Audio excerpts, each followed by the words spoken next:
you like school? What are you going to be when you grow up? Are you going to get married? When are you going to have kids? Where are you going to retire? These are just some of the common questions that many of us are asked throughout our lifetime. For me personally, there's one question that I've been asked repeatedly, approximately 2 times a month times 53 years. So, I've been asked the same question 1,272 times. Before I share what that question is, I would like to share with you how this question has shaped my life in positive ways. To start with, I grew up in Belmont, California. That's a small town about 15 miles north of Stanford. Both my parents were very proactive and did whatever they could to improve my situation. Growing up, I was never teased directly. It was only recently that my older brother revealed to me that there were a few times that he had to set a few people straight about my situation. In fact, my condition acts as a filter, keeping out superficial people and letting genuine friends into my life. My situation has never held me back. When I was young, I loved the Girl Scouts. In high school, I dove into student government. In my junior year, I was elected student body vice president. In fact, in 1981, I co-hosted a conference here at Stanford. I stood on the stage at Coverly and spoke briefly in front of an audience of 200 people. Later, I participated in a social sorority in college. So, why is it that no one teased me directly? Why did I get so involved?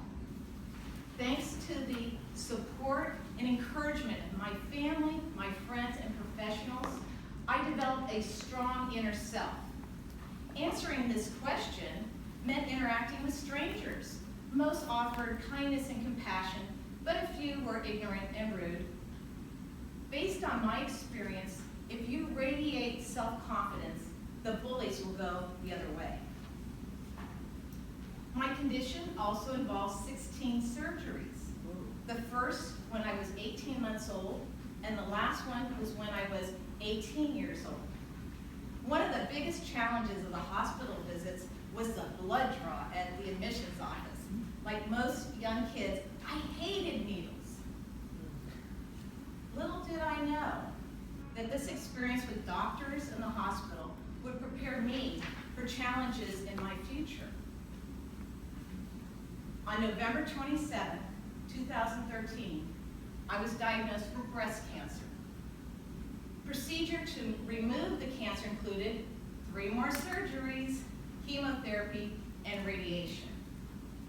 In order to keep my white blood cell count up during chemo, I was required to do self-injections for 5 days after each infusion. Let me tell you, giving myself a shot 20 times required a lot of courage.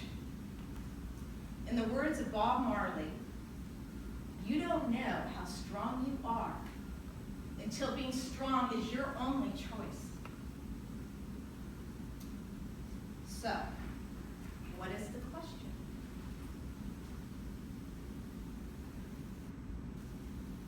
The question is, what happened to your eye? I've been asked approximately twice a month for my whole year. This past week has been twice in the week.